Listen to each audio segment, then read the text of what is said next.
All right, last night we finished C corporations almost. We'll have a few last things to say when we open up Tuesday next week, and then we'll quickly be moving into partnerships as we said we would. So that's really cool. But in the meantime, I just wanted to follow up with a couple of points as we ended last night. When it comes to the liquidation of C corporations, just in case there's any hesitation on what we were saying, the liquidation of C corporations can come about in a variety of ways, I suppose. One way is the C corp sells its assets, and we spoke about that, what that means. So it sells the assets, and they'll be reporting, so there'll be some third-party buyer over here, third party, they buy it, and the C corporation will record the requisite gains and losses. After the sale, it'll be left with a certain amount of property. Usually, if all the assets are sold, it'll be left with cash, and then that cash gets distributed to the shareholders, liquidating the corporation because it's no longer in business. Doesn't need to stay around any longer. No reason for it. It's out of business. That distribution, following it to this slide, that distribution to the shareholders is a liquidating distribution, and it'll be treated in the following way. It'll be treated as if they sold their stock to the corporation. That's really what happens legally in a liquidation. The shareholders take their stock certificates. That's pretty ugly. So they take their stock, they return it to the corporation way over there, and in return they receive cash and sometimes property as well. The value of everything they get, the fair market value, is the price they pay to give the stock back. So it's like a sale of stock. So therefore, like any other sale of stock, it's the selling price of the stock minus the stock basis for tax purposes, and you'll either have a gain or possibly a loss. If it's a gain, it's going to be subject to cap gain rates, and if it's a loss, it's a capital loss. All right, so far so good. That's a liquidation, and that is summarizing a complete liquidation, meaning you give up all your stock.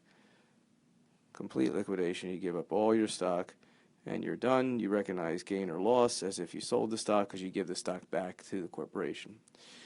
There is something called a partial liquidation, where you give back some of your stock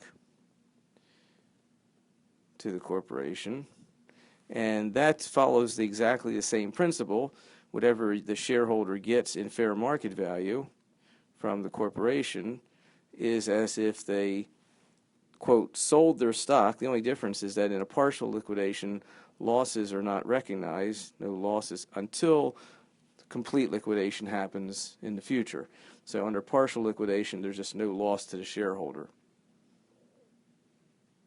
That's the only difference. One other way that corporations liquidate is that instead of selling their assets, they just say, all right, we're going to distribute all our assets, all our cash, everything to the shareholders, distribute everything to the shareholders. And it's the same thing. The shareholders take their stock and they give it back to the corporation in exchange for the property at fair market value. All right, no problem there. But for tax purposes, this is what happens. For tax purposes, the C corporation, upon distributing its assets, acts as if the assets sold. That's what's called the deemed sale. Deemed mean it's as if. The deemed sale, that's as if they sold it. So you will take the fair market value of all the assets, subtract the basis that the corporation has in them, and figure out the gain or loss and record it and pay tax at the corporation's level as if they sold the assets, this deemed sale. The rest of the transaction for tax purposes is the same as when the assets were sold at the corporation.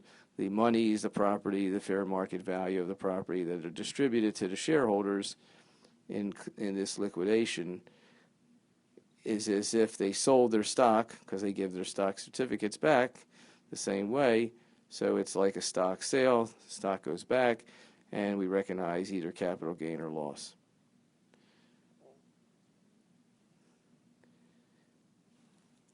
So that's the idea of liquidation. Again, basic concept: liquidation is you sell everything and then you distribute the cash. That's one way. The other way is you don't distribute everything. You just give it to the shareholders.